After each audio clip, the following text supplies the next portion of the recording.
नमस्कार मंडळी. स्वामी ज्योतिषमध्ये मी सौ जयश्री रत्नदीप पत्रे स्वामी तुमचं मनपूर्वक स्वागत करते. तर मंडळी, पूजा आणि उपासना हा भारतीय संस्कृतीचा एक अत्यंत पवित्र आणि महत्त्वाचा भाग आहे. घरातील वातावरण मंगलमय राहावे, सकारात्मक ऊर्जा निर्माण व्हावी आणि ईश्वराची कृपा आपल्या संपूर्ण कुटुंबावर राहावी यासाठी प्रत्येक घरात नियमितपणे पूजा अर्चा केली जाते. घरातील स्त्री ही संपूर्ण कुटुंबाचा कणा मानली जाते. ती आपल्या आचरणातून आणि श्रद्धेवरून संपूर्ण घराला एकत्र बांधून ठेवते.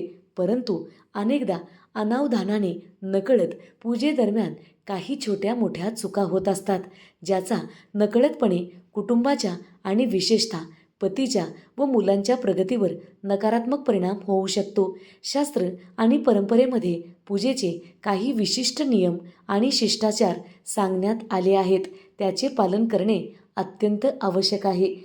पहिली चूक आहे केस मोकळे सोडून किंवा सौभाग्याचे लेणे न घालता पूजा करणे. सुवासीन स्त्रियांनी कधीही पूजापाठ करताना केस मोकळे सोडून पूजा करू नये. केस बांधूनच पूजा करावी. तसेच कपाळी कुंकू किंवा टिकली, गळ्यात मंगळसूत्र, हातात बांगड्या, पायात जोडवी असलीच पाहिजे. पूजेला बसताना डोक्यावर पदर किंवा ओढणी अवश्य घेतलीच पाहिजे, कारण हा देवांना दिलेला श्रद्धापूर्वक आदर असतो. म्हणून सौभाग्यवती स्त्रियांनी डोक्यावर ओढणी घेऊन किंवा पदर घेऊनच पूजा केली पाहिजे.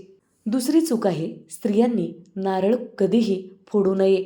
पूजापाठ करणाऱ्या स्त्रियांनी कधीच नारळ फोडू नये. शास्त्रामध्ये नारळ वंशवृद्धीचे प्रतीक मानले गेले आहे. त्यामुळे स्त्रियांनी नारळ फोडल्यास वंशाचा नाश होतो असे मानले जाते. तिसरी चूक आहे मासिक धर्मात देवाकडे पाहणे किंवा स्पर्श करणे. मासिक धर्माच्या काळात स्त्रियांनी देवाकडे पाहू नये. देवांची व आपली नजर एक होता कामा नये. तसेच देवांच्या कुठल्याच वस्तूला स्पर्श करू नये. 4 दिवस झाल्यावर 5व्या दिवशी स्नान करून देवपूजा करावी. मासिक धर्म चालू असताना मानसिक पूजा करावी, म्हणजे मनोमन देवाची पूजा करावी. परंतु मंत्रजाप मासिक पाळी चालू असताना स्त्रियांनी चुकूनही करू नये. पुढची चूक आहे मंत्र आणि पूजेची माहिती कोणालाही सांगणे. पूजापाठ करणाऱ्या स्त्रियांनी आपण करत असलेल्या मंत्राची माहिती, तसेच आपण कोणती पूजा कशासाठी व कशी करत आहोत हे कधीही कोणालाही सांगू नये. या गोष्टी गुप्त ठेवल्या पाहिजेत, कारण कोणाची नजर लागेल हे सांगता येत नाही. तर मंडळी, आपण करत असलेला मंत्रजाप, आपण करत असलेली सेवा कधीही कोणासोबतही शेअर करू नका. याचा नकारात्मक प्रभाव तुमच्यावर पडू शकतो. पुढची चूक आहे आंघोळीपूर्वी स्वयंपाक बनवणे. पूजापाठ करणाऱ्या स्त्रियांनी कधीही आंघोळीच्या आधी स्वयंपाक बनवू नये आणि मुलांना व पतीला असे भोजन खाऊ घालू नये. यामुळे मन अशुद्ध बनते, घरात भांडण, क्लेश, पैशाच्या अडचणी निर्माण होतात आणि एकमेकाबद्दल प्रेम राहत नाही. पूजा आणि उपासना हा भारतीय संस्कृतीचा एक अत्यंत पवित्र आणि महत्त्वाचा भाग आहे. घरातील वातावरण मंगलमय राहावे, सकारात्मक ऊर्जा निर्माण व्हावी आणि ईश्वराची कृपा आपल्या संपूर्ण कुटुंबावर राहावी यासाठी प्रत्येक घरात नियमित पूजा अर्चा केली जाते. तर मंडळी, देवघरात किंवा पूजेच्या साहित्यात कधीही अस्वच्छता ठेवू नये. देवघरातील फुले बऱ्याच दिवसापर्यंत तशीच ठेवणे किंवा सुकलेली फुलं देवांना वाहणे अशुभ मानले जाते. अस्वच्छता असलेल्या ठिकाणी लक्ष्मी कधीही प्रवेश करत नाही. देवांचे भांडे किंवा देवांच्या वस्तू कधीही अस्वच्छ ठेवू नका. देवांच्या सर्व वस्तू लख्ख चकचकीत असावे. प्रत्येक देवतांच्या पूजेचे वेगळे नियम असतात. उदाहरणार्थ, अपवित्र अवस्थेत पूजा कधीही करू नका.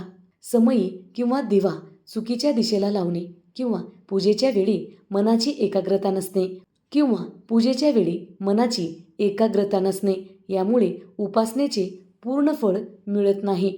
तर मंडळी, पूजापाठ करताना आपले शरीर शुद्ध असणे खूप गरजेचे आहे आणि पूजा करताना एकाग्रता असेल तरच पूजेचा संपूर्ण लाभ मिळत असतो. नाहीतर पूजापाठ केल्याचा लाभ मिळत नाही. कारण तुम्ही देवपूजा तर करत आहात, पण तुमचं मन दुसरीकडेच भटकत आहे. अशा वेळी देवपूजा करूनही फायदा होत नाही.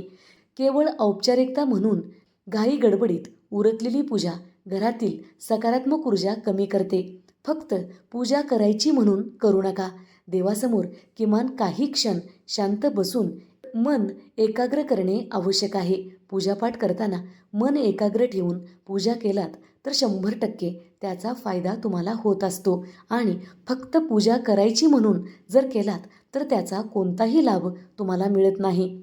पूजा करताना किंवा घरात सतत रागराग करणे, एकमेकाबद्दल कटू बोलणे, त्यामुळे घरात नकारात्मकता वाढू लागते. याचा थेट परिणाम पतीच्या करिअरवर आणि मुलाच्या मानसिक आणि बौद्धिक विकासावर होत असतो. म्हणून घरात कधीही वादविवाद करू नका. देवांना अर्पण केला जाणारा नैवेद्य किंवा भोग प्रेमाने, स्वच्छतेने तयार करावा आणि तो नैवेद्य स्वतः आपल्या कुटुंबासह ग्रहण करावा. मनातील नकारात्मक भाव ठेवून केलेली सेवा कधीही फळ देत नाही. देवासमोर अर्पण केलेला नैवेद्य देवासमोर तसाच ठेवू नका. काही स्त्रिया देवासमोर नैवेद्य ठेवतात आणि दुसऱ्या दिवशी गाईला देतात. असे करू नका.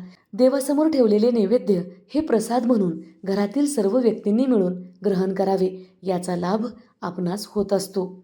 तर मंडळी, मनात नकारात्मक भाव ठेवून केलेली सेवा कधीही फळाला येत नाही. ईश्वराची खरी भक्ती ही केवळ विधीपुरती मर्यादित नसून ती घरातील प्रेम, आदर आणि संस्कारामध्ये असते. योग्य नियमांची जोड आणि शुद्ध मन ठेवून केलेली पूजा पतीच्या प्रगतीचा मार्ग सुकर करते आणि मुलांच्या उज्ज्वल भविष्याचा पाया मजबूत करते. पूजापाठ करणाऱ्या स्त्रियांनी या चुका टाळल्या पाहिजे. जर व्हिडिओ आवडलेला असेल तर नक्की लाईक करा, शेअर करा, सबस्क्राईब करा. बाजूच्या घंटीला ऑल करा. त्यामुळेच मी टाकलेले प्रत्येक व्हिडिओ तुम्हाला पाहता येतील. धन्यवाद. हर हर महादेव.